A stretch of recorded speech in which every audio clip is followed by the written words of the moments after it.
broken nose, a broken arm, a broken spirit. Imagine living in fear every day of your life just because. Just because you didn't cook something right. Just because you didn't have some chore done. Just because you visited your mother. Or maybe just because you're there. Would it be acceptable for someone to walk up to you on the street and tell you you're worthless? To spit on you? To punch, slap, or kick you? I'm pretty sure I know what you will answer, and that answer is no. Then why do we as a society turn our backs and accept the domestic abuse that's taking place in millions of homes and families across this country every year? It might be you, your mother, your child, your sister, or your friend that is suffering, and it's up to all of us to stop it. It's not an uncommon occurrence, believe me, I know.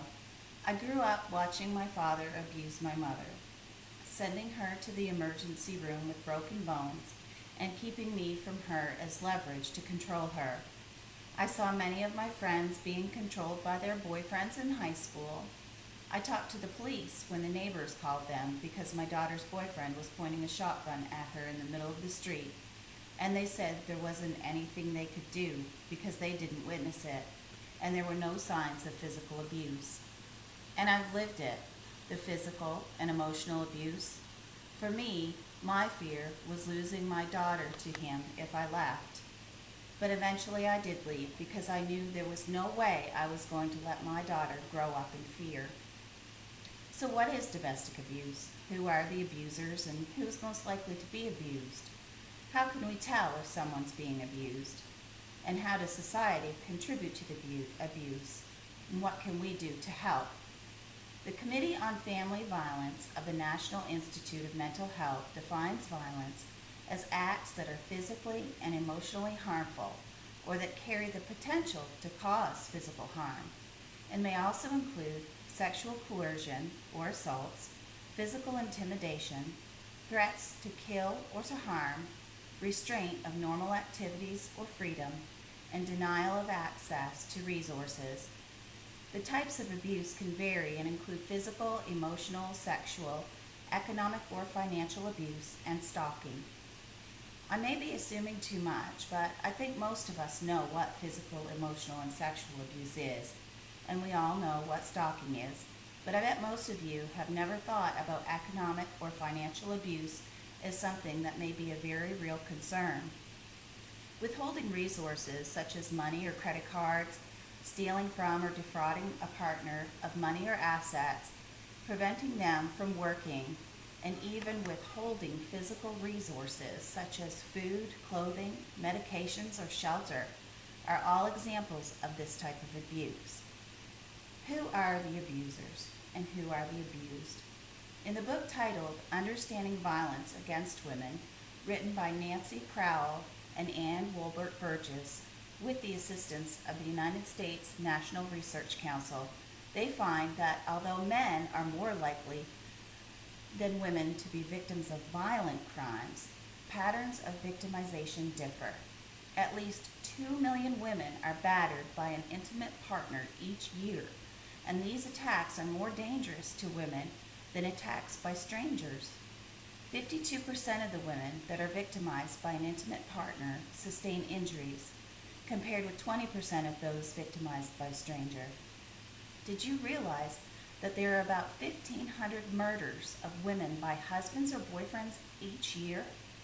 A recent report by the Bureau of Justice Statistics reports that women sustained about 3.8 million assaults and 500,000 rapes a year, and more than 75% of those violent acts were committed by someone known to the victim, and 29% of them were committed by a husband, ex-husband, boyfriend, or ex-boyfriend. You've probably just started to tune me out, right? I realize that's a lot of information to digest. In short, what all these statistics are telling us is that men can be victims of abuse, but it's much more likely that the victim will be a woman.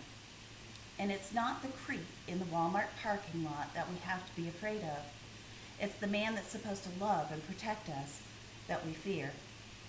One of the most important steps in stopping domestic violence is knowing what to look for. Some of the most common signs of abuse are frequent bruises with no real reason or excuse of accidents. Many victims suffer from depression and appear to be prone to crying episodes. Changes in daily patterns are also a sign that something might be wrong. For example, if the person is generally dependable and prompt and they start not showing up or being late, this could indicate something's going on. If the person's resources, such as money, a car, or clothing, seem to be changing or limited, and especially if the person has become isolated from their friends and family, you should take the time to pay attention to what might be happening in her life. I feel the reason domestic abuse has become such a problem is because society has somehow made it acceptable. Police often do not treat domestic abuse as a crime. Instead, they refer to it as a domestic dispute, and in many cases don't take the victim seriously. Courts, in many cases, don't award severe consequences to the perpetrators. For some reason, communities accept the behavior by not ostracizing domestic abusers. Clergy and counselors brush it off as normal relationship discourse and tell them they need to work on it. Some people even feel the victim is at fault or that the behavior is normal. And many stereotypes condone abusive behavior by men. What can we do to help? The main things you can do as a loved one or a friend to help are very simple. Pay attention to what's going on to the people you care about. Show concern for them if they tell you something is going on. Believe them and say so. Tell them it's not their fault. Don't confront the abuser. And don't pressure them. Let them make their own decisions. There are also some things you can do as a concerned citizen. Volunteer at a shelter or contribute financially to one. Start a group to voice your concerns with other citizens and your local police department. And report any abuse you witness. So now that we all know what domestic abuse is, who the abusers and the abused are, how we can tell if someone's being abused, how society contributes to the abuse, and what we can do to help, I hope you will take action. Be the voice for someone who is too frightened to speak for themselves. As a victim of domestic abuse myself, I can tell you that I didn't ask for it, and I certainly didn't like it. I had my own reasons for staying as long as I did, but I was very fortunate to have a family that supported me and didn't give up on me. Until you have lived the same life as someone else or in the exact same situation, there's no way for you to know how you will react or what you will do. So please don't judge. The victim may or may not know why they stay, and they may or may not ever leave. But if they do, they will need you more than ever to be there to love and support them.